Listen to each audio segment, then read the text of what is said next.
Thank you for tuning in to today's episode. I have Dr. Kim Chronister on the show, and this is a clinical psychologist who brings gifts. I'm talking about like how to look at your relationships right now. A lot of you might be in the quarantine experiencing a little challenging time with regret or whatever it might be, because you're all in your head. And Dr. Kim's here to show you how that might be helpful if you want to look at it from a stance of maybe getting your ex back, and how it might not be helpful if you're looking to move forward, but it really depends on where you want to go and what your goals are. There's also a complete outline of what it may look like to fast track your way into a career in psychology. And that's definitely big. At the end of the day, she does drop a lot of knowledge bombs that I know you can benefit from in one way or another. It's a very casual conversation with a lot of insights, and it's something that I believe you will enjoy. So throw this on, and without further ado, Dr. Kim Chronister.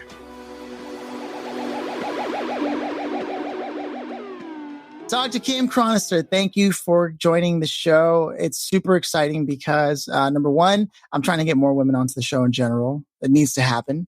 It's a shame that it hasn't happened prior. And two, you're also a badass clinical psychologist.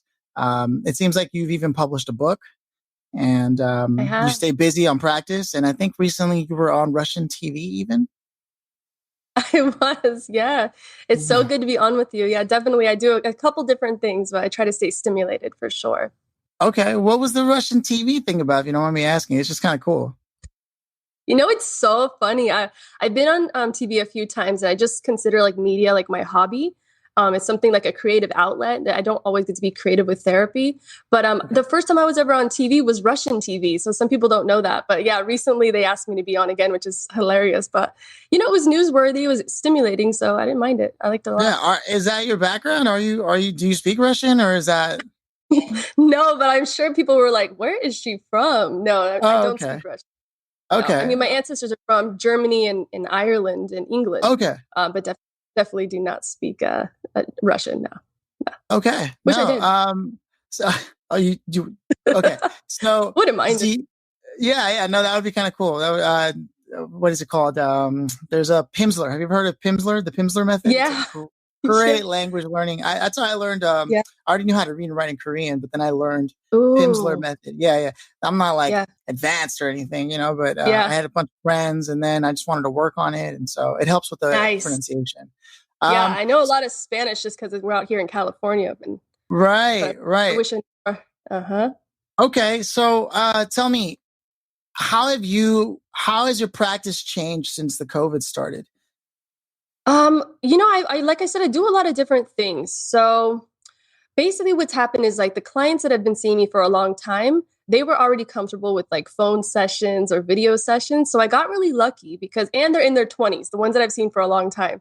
So I got lucky that they were already into the remote thing. And I used to have like therapists ask me like, how do you even do the remote thing? I said, well, if they're not in California, because I'm licensed here, then I'll do life coaching internationally. But if they're here in California, I can obviously do therapy, and I can do it by video and phone. So those kind of stayed the same. Like they just kept doing it by phone and video, which is pretty cool once in a while in person. But the ones like in Beverly Hills or whatever, they're always traveling and they always want to be on video. So it's like, okay, I'll accommodate you. And so it's been lovely. Much nothing changed in terms of your own style of practice. You always had the remote situation happening. I was already kind of in that, but I do psych evaluations in person.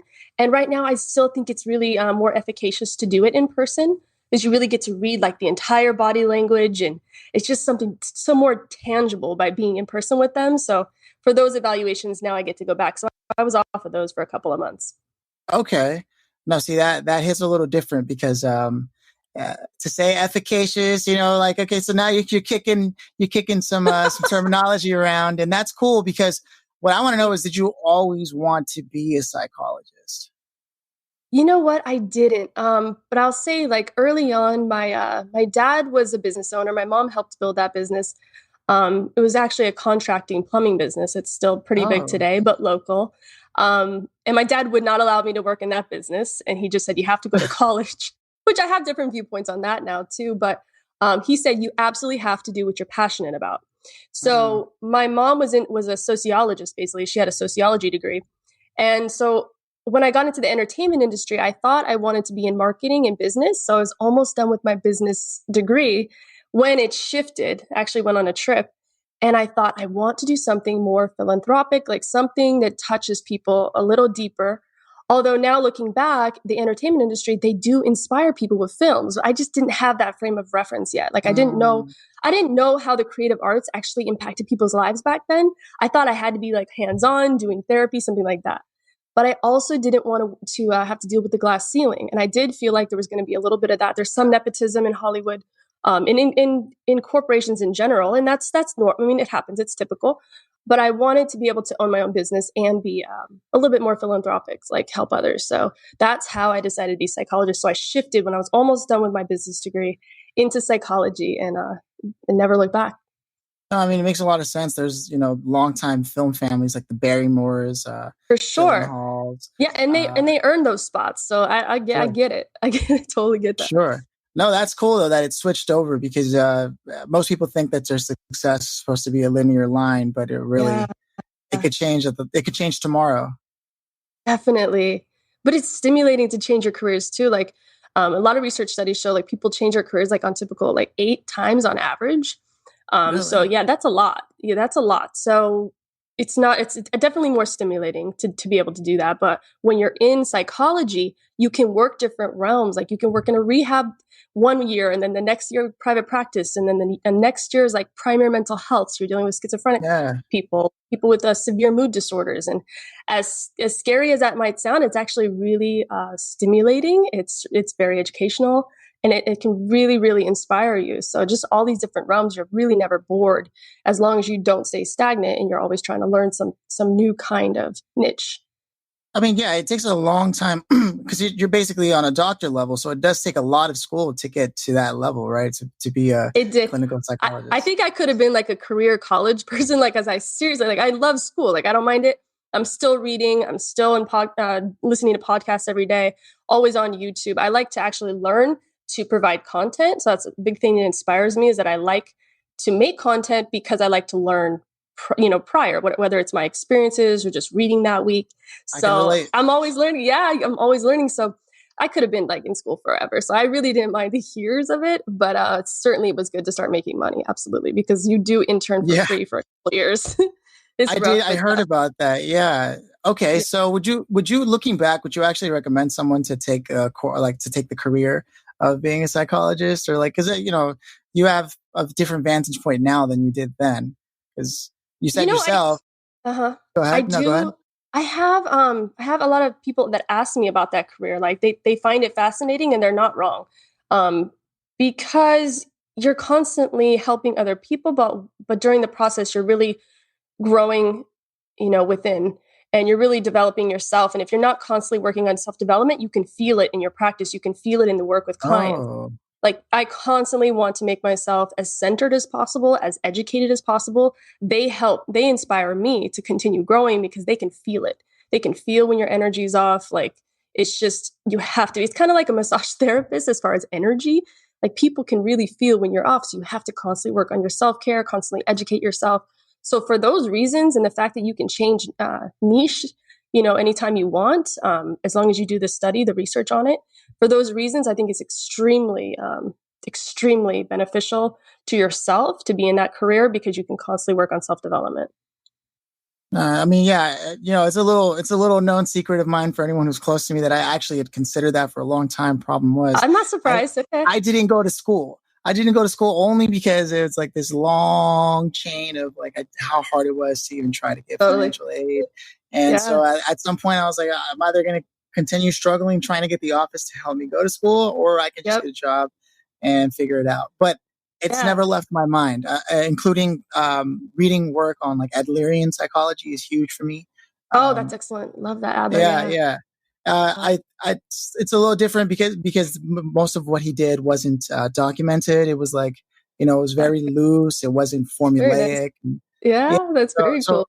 yeah, I thought it was interesting. And to be honest, I have a few friends who are in Uh-huh. the field, Yeah. but I never see them. They're always so busy. So do you spend a majority of your time working or do you actually get a lot of downtime?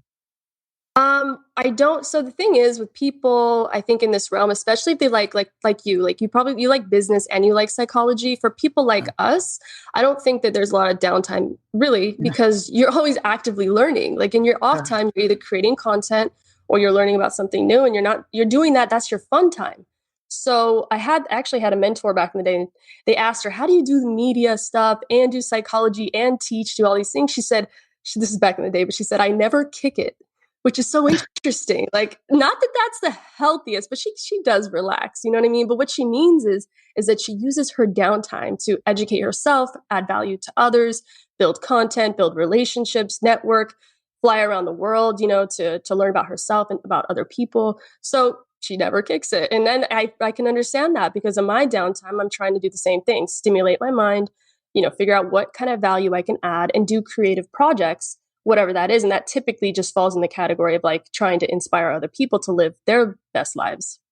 Yeah, I mean, from what I know, even psychology can break into marketing and other things because it's really, Yeah. sales. I mean, you name it, it really can go I'm an anywhere. internet marketing nerd. So like when I'm driving to work, because you can't just learn about psychology all day, although Sure. psychology is infused in everything.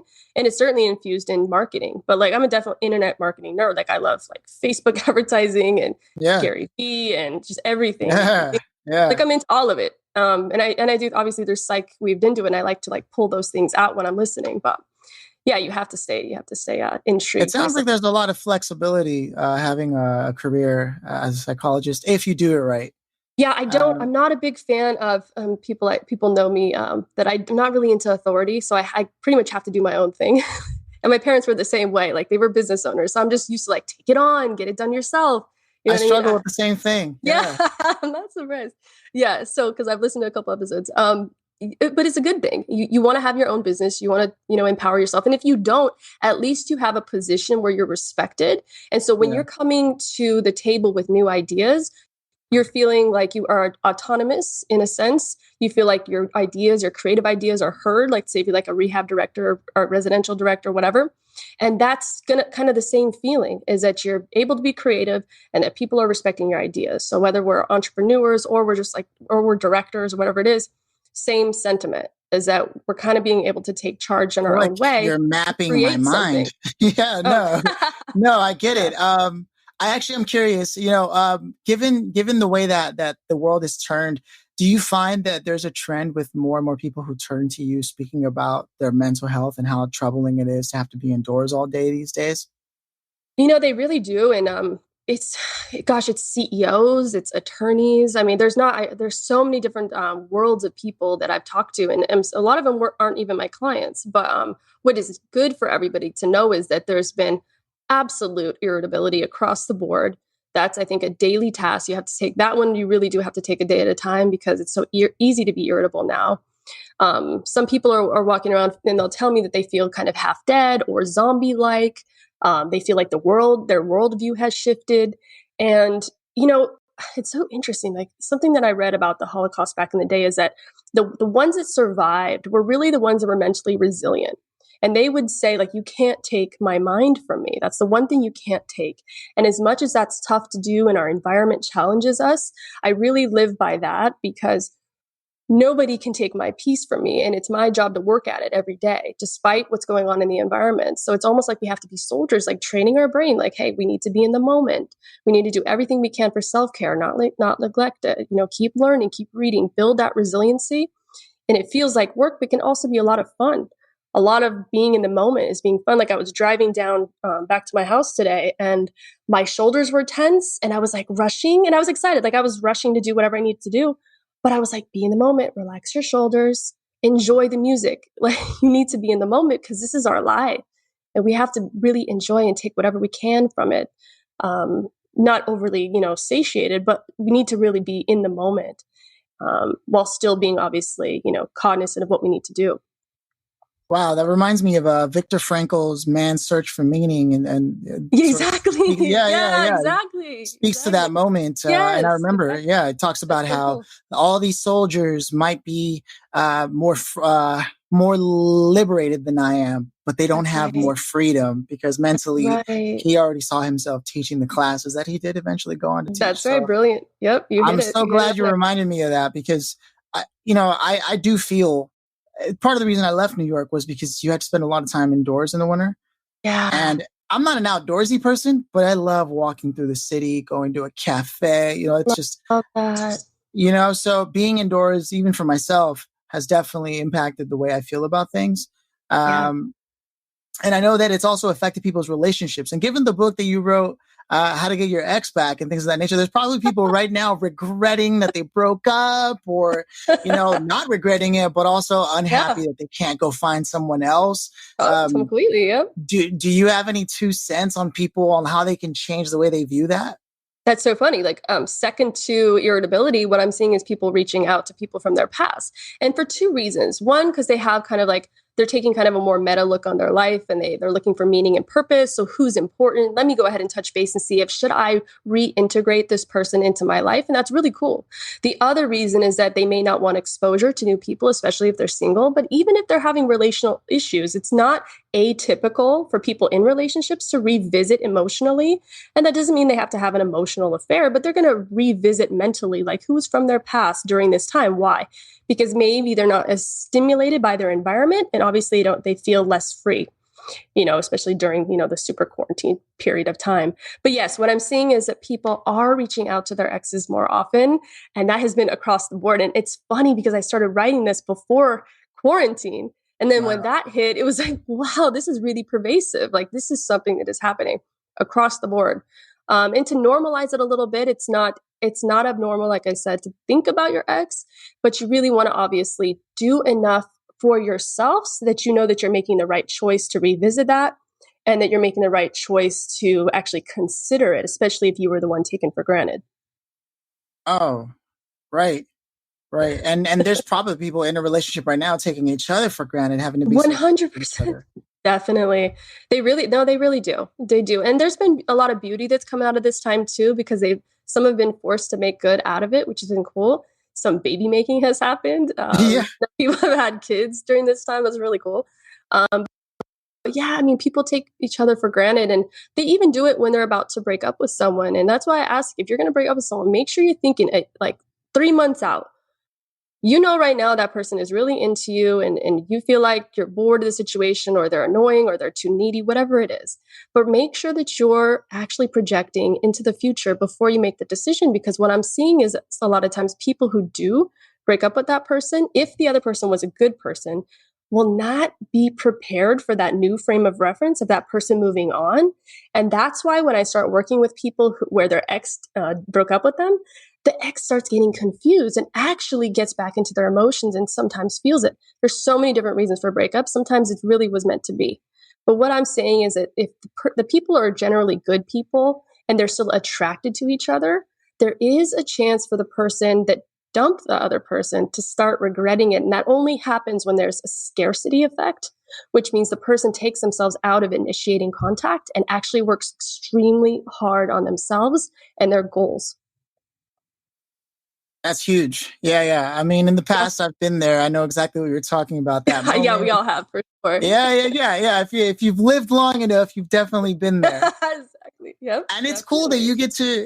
you get to interact with people and help pull them through these times right now because that's got to be rewarding. This is especially the time more than ever when people are talking about mental health. I mean, it really wasn't Yeah. until last year I think that I really started seeing a trend of hashtag mental health. Yeah. Yeah. TikTok's been really good for that. Mental health awareness campaigns have been really good for that. I was just on a BetterHelp campaign that was really cool. A lot of therapists getting involved with that piece. But Gen Z is really incredible. I have to say, shout out to Gen Z because they are so open. I actually find them to be very empathic for the most part, very positive on comments, things like that. But they're extremely open minded as far as therapy and self development are concerned. Like people like us that are into business, we kind of always like we dove into the self development stuff early on, but these kids are like they're open minded to it all day long, like whether it's business or psych. Yeah, millennials across the board don't really have that openness, and I think it has a lot to do with just the prior generations' trends that were set up prior. You can't really you got to take responsibility for your life to some degree, but there are factors that influence you. It's not like Michael Really? Singer's The Untethered Soul. I don't know if you've ever read that Uh-huh. book, but he talks about, Heard the of it. voice inside your head and this and that. Yeah. And yeah, we do have to take responsibility for our lives, but there are some things structurally that were set up that I think make millennials the crybabies that everybody sees them to be. That's interesting. Yeah, I guess that's why I'm glad that everyone's integrating on social media, so that especially that platform in particular, because they're all able to influence and inspire each other now. And I do think it's really important to have cross generational impacts on each other that way, where it's still like cool and vibey and what have you. But going back to breakups for a second, it's so funny because I worked in substance use and eating disorders, and if I wanted to talk about something online, I certainly could talk about like mood disorders, psychosis, self-help as far as just psychology, mental health is concerned. But this was extremely underrated for me. Like I saw maybe one or two therapists on YouTube talking about it, not any on TikTok at the time when I started, but it's underrated. So it seems like it's gimmicky, or like I feel like sometimes like, why are we talking about this all the time? But whenever I ask myself that, I get the answers. And it's basically that people are severely depressed a lot of times and extremely anxious to the point where it actually causes physiological symptoms like GI issues. It's really important to not underestimate the severity of a breakup. And that's why I felt like it was actually a real clinical issue that I didn't think was talked about enough with psychologists, psychiatrists, therapists, et cetera. And I hope that that's something that expands over the years. Wow, that's kind of profound. I think you're right. It is something that's glossed over, and it's looked at as sort of a growing pains, coming of age, sort of Mm-hmm. Mm-hmm. a rite of passage, if you will. Mm-hmm. But And we should just get over it. We should get yeah, over it. We should self-medicate. We should just go on to another person, whatever it is. And all that stuff is the opposite of what you need to be doing. There's so much catharsis. there's a lot of articles and a lot of things because I did do Yeah. my own research when I was kind of going through it, and eventually Nice. I just had to go through it myself. And it wasn't Yeah. until I got to a place where I was okay with, like, you know what, I just need to learn how to be alone again. Yeah. It Go wasn't within. until I got there in my head that Mm-hmm. then I was able to get back into a place where I could reintegrate people into my life. It's so funny. And when I talk, like, I'm talking mostly to Gen Z people, but like, I'm talking to adults as well. But there's a trickery to it. And it's not maladaptive. It's not malintended. It's actually a trickery for the good, which is, how do you get your ex back? Well, the trick is you go within, you work on self development, you do catharsis, you do the emotional healing. And what happens a lot of times, you actually increase your chances of someone wanting to be interested, wanting to be curious again. So I get to talk about getting an ex back from the standpoint of, really, this is my doorway in for you to do self development in whatever capacity that is. So that's what's kind of cool about it. Ah, I see what you're saying. So because your overarching goal in practice is to get people to work on themselves because it's a Correct. philosophy you live by. And it Correct. just so happens that an opportunity like a breakup is the perfect opportunity to Yes, it invite. is. Sorry about that. I think I hear something in the background here. But breakups are the perfect opportunity to invite someone into Yeah. self-development. And it's a pain point. You know about pain points in business, Yeah. but it's a Yeah. it's Yeah. a pain point for people. So they want to talk to you immediately. So it's like, this is great. I want to talk about this. This is actually stimulating to me. So if you're going to come to me from wherever in the world that you are, it's something that I want to be talking about. Sometimes we can get burned down on just talking about depression. And that's why I keep my therapy clients pretty much the ones that I've had, because now we get to move on to different realms once they get better. Mm, We get to talk about career goals and things like that and go to the next level. And I think that I've always been more interested in like the and career that, coaching yeah. type aspect, a little bit of relationship. I didn't realize I was so into the relationship piece until recently, but more like career coaching, people finding their meaning and purpose, things like that.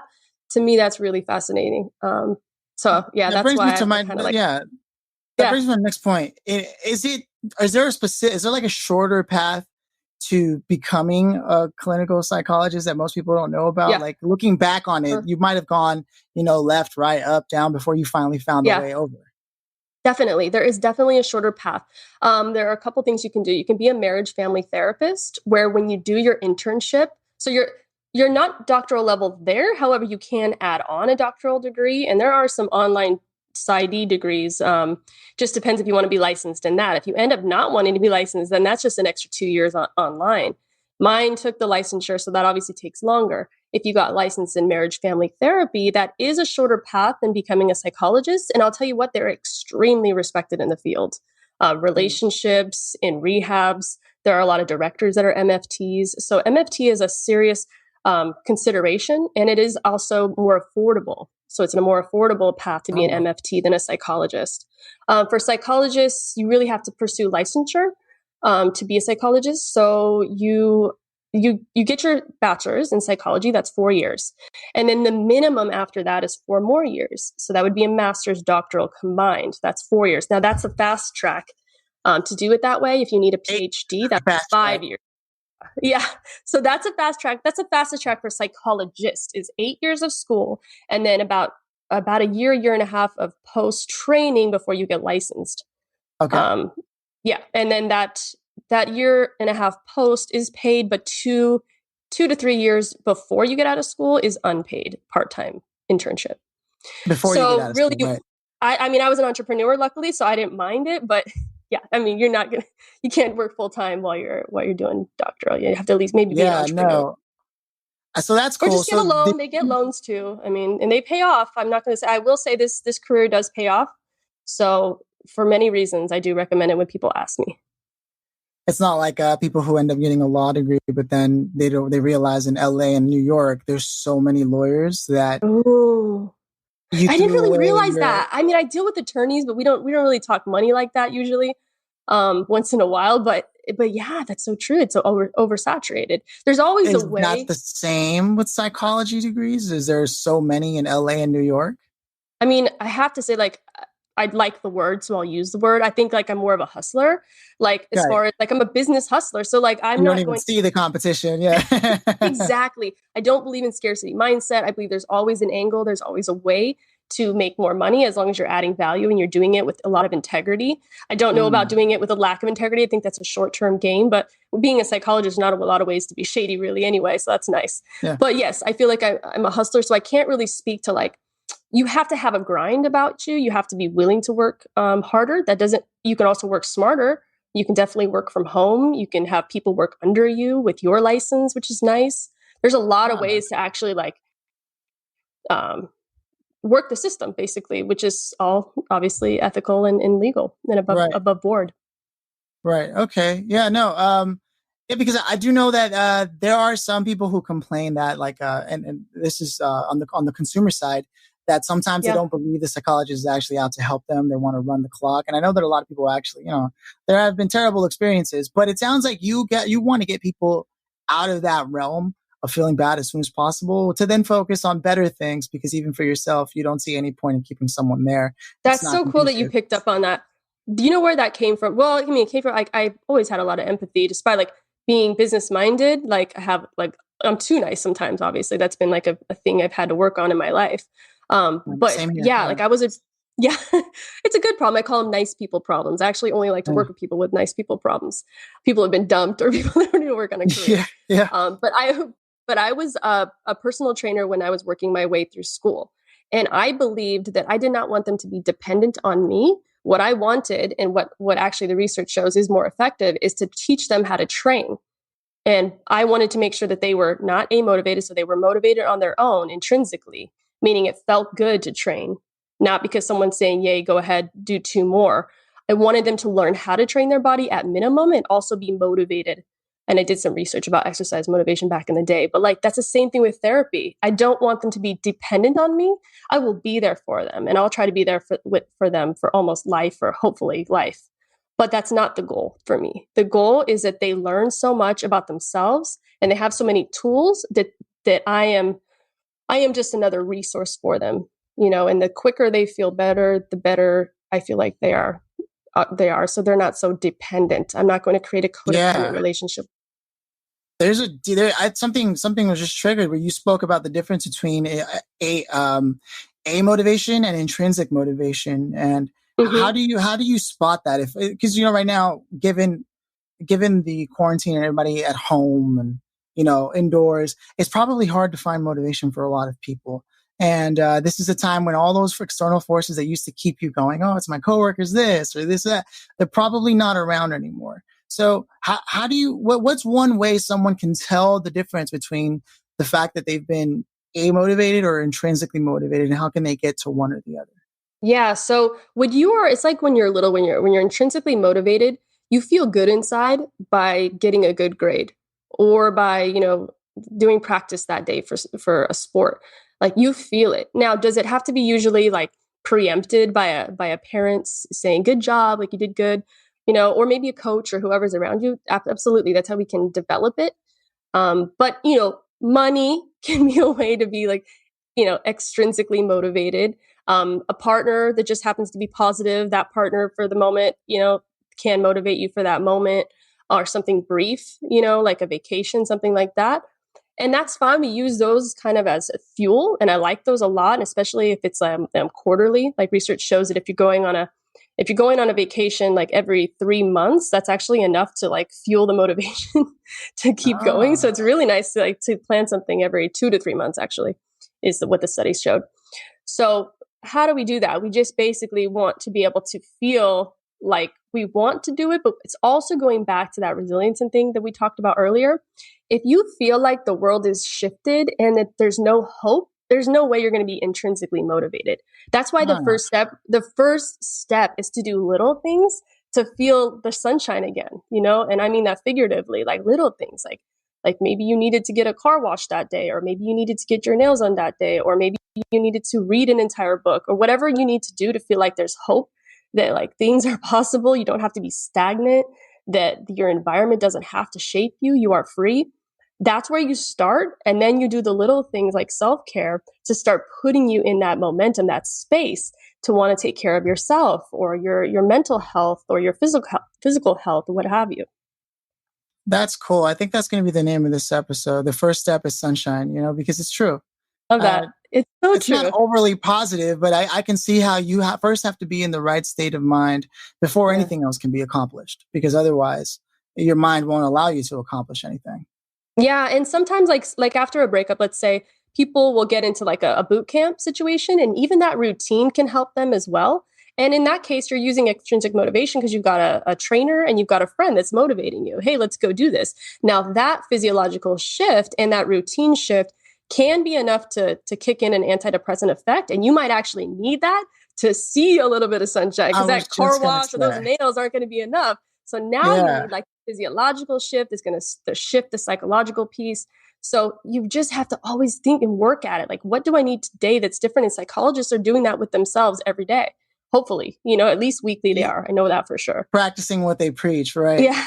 Yeah. Because exercise, yeah, I forget, that's an antidepressant, right? So, and Yeah. a lot of people aren't doing more exercise. There are some who are kicking butt and Yeah. living their best life. This was the opportunity they were waiting for. For They everybody said, else, did you hear that the wealthy are actually getting in the best shape? And then the other people with the lower socioeconomic status are getting in worse shape. That doesn't mean that it's across the board, but that was what the study showed. And it yeah, just shows like, it's but that's all mind frame. Like, yes, they have a lot more time, or they don't actually. That can be a right. misconception also. But there's a different mindset, There's a like we talk about with mindset. self Yeah. development. Yeah, it's a different mindset. It's like, I'm going to extract the most I can from this period. And that's obnoxious to hear it, but that's how they feel. And I watch it and I work with people like this, and that's how they feel about life. I'm going to extract the most out of this day, no matter what the hell is going on in my environment. I'm going to extract the most. And I feel like, the reason why the wealthy people could in general have, what's the word I'm looking for? They have less mental blocks, less mental traumas. And I'm not saying they don't have any problems in their lives, right? If they grew up affluent, I can see how certain mindsets and through osmosis of being with parents who probably lead in that fashion might have benefited them. Whereas people who come from a lower socioeconomic status maybe may find themselves dealing with just overcoming, even trying to make it through the day as a regular person. You know what I Right. mean? And so Yeah. exercise is even more important for people like that during a time right now. Would you Yeah. say that that's fair? That's fair. I mean, like if you go to like addiction, things like that, which sometimes a lot of times is rooted in trauma or in mood instability. But they say like lower SES, really, really low socioeconomic status, and really high SES, which is what I've worked with in the past, are very big factors in abusing substances. So where I think the sweet spot is the working lower class, which is based on research, the working lower class, middle class, and a little bit with the upper middle class. And again, these are just generalizations and they are based on research, but they're a little bit more protective because they know that they need to work to get something. And that's why it's really nice to work with CEOs that way too, that have really made something out of their either middle class life or working lower class life. It's fun to watch. I think Grant Cardone is one of those people. But they really work themselves into these situations. And in that case, every day they want to get rid of the mental blocks. So these are the people that are going to be willing to do like trauma therapy or do whatever they need to do to get rid of it. So I didn't know, like, for instance, actors were so cerebral, so hardworking. I didn't know that till like my late 20s when I started working with them. I had no clue.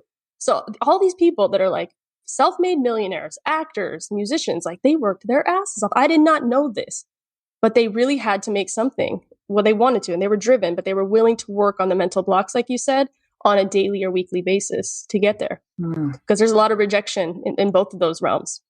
Yeah. Yeah. No, so daily mental work. You're right. You know, sometimes I forget and I get caught up myself. Well, I don't know. I don't know. What do you do to keep yourself sharp? Aside from obviously reading a book or this or that, how do you spot when you might have fallen off? Is it when it no longer crosses your mind and that's the trick? Or what do you do to stay sharp, to remember or remind yourself? Because I've tried putting things on the wall, on the door. I don't look at those things. I think that when you look at like what you believe in, and if you believe in being the kindest version of yourself with boundaries, of course, like if you really have that belief and it's like solid, like I had an instance this week where I was like, I'm thinking too much about what someone might be thinking and that person might be in a negative space. And I was allowing that to kind of affect me. So what I did was I shifted my physiology. I stood up really straight and I did some breathing and I just thought good things about them. And really, I've noticed like the more, I mean, we know this, but the more we think good about other people, like the better we feel about ourselves. And I really feel like this is under practiced, underutilized, and thinking the best out of someone with boundaries, of course, doesn't mean we have to be all in their business or intrusive. It just means we need to think the best of people and not assume the worst. That makes us feel good. So shifting our physiology, feeling confident that way, doing the best we can to make sure we're in a very positive state. And again, I go back to like massage therapists. They really do this every time they're going to give a massage. They do their deep breathing. They get really centered. They know that they have to be positive. That's not going to be a good experience for these people. Their touch, their pressure, all of that is affected. So it's the same thing for us. If we're going to go into a room, we need to make sure that we're our best version of ourselves and we're not thinking about what that other person's thinking as far as the negative side. Assume the best. And if they're thinking something negative, my therapist back in the day told me that's none of your business what other people think. I do not have to be a people pleaser. And how freeing is that? It's like I just get to be the best version of myself or try to be. That's all I get to do. And that's all I need to do. Okay. And I want to close it out with one last question before I roll out the red carpet for you to drop and promote whatever you want to promote. Is there's a stigma behind like, oh, I need to get a therapist or I need to have some professional help with someone because of my mental state. What would you say to people who have been on the fence about finding, hiring or applying to get some help and to be seen and heard? What advice do you have to offer to make it okay? Because there are a lot of people out there who are just embarrassed that they feel like they can't do it on their own and they think there's something wrong with them. And there might be. There might be a learning deficiency. There might be ADHD. There might be chronic depression. Who knows? But they shouldn't self-diagnose, right? Yeah, a couple things. One thing is you don't have to focus on pathology, meaning you don't have to focus on what's wrong with you. You don't even have to talk about your past. You get to choose and you get to dictate your therapy. The therapist is simply the vehicle for you. So if that's not a fit for you, that therapist, there is another one out there. That's why I always say ask for two from your insurance company or when you're going online and interview them on the phone. They want to be a good fit for you, just like you want them to be a good fit. The other way around. So what you want to do is ask for a couple and also know this. You can work on your present goals, your future goals. Therapy can be fun. And that can be a roadmap into working on stuff from the past, but it doesn't have to be. You can definitely make it about the present and future. And if you're really more into that, if you're more inclined to working on present goals, future goals, then you can look for a therapist that specializes in CBT. That's cognitive behavioral therapy. CBT is really about that. So again, you can ask for a couple of them. You can work on your own personal goals. You can utilize a therapist just to vent about what you're going through. And I'm telling you, like, everybody needs a therapist. And if they don't, at least try it. At least try it for a couple of months. And just to simply vent or work on your goals, it's only going to make you better, and it's only going to make your relationships better. But yeah, I like to utilize therapists for self-development if you're not into it or you feel like there's a stigma. That's huge. That's huge. Well, Kim, thank you for coming to the show. The red Thank carpet's you. out for you if there's anything you want to promote. Yeah, well, first I'd like to say if you guys are interested in becoming a psychologist, I would say you're going to feel fulfilled. It is going to be what you make of it, and you definitely won't be bored. So I definitely encourage anyone that wants to be a psychologist or a therapist to do that, and I don't regret a day of the work. But yeah, if you want to learn more about breakups, you can get my book, Get Your Ex Back or Get Over Them for Good, Breakup Recovery on Amazon. Also have a book out called Peak Mindset, and that's more of what we talked about earlier, just about meaning and purpose and using sports psychology to go for your dreams. Awesome. Kim, thank you so much. I look forward to the next time we get to chat on whatever platform or whatever that may be, in Okay. whatever capacity that might be. Love I'm it. very grateful that you came onto the show. You taught me a lot about the path to get to psychology Yeah. and a psychology licensure, and also like some tips and tricks for how to get the mindset right, and especially during this quarantine time. So I really appreciate it. Thank you so much, Philip. Thank you for having me.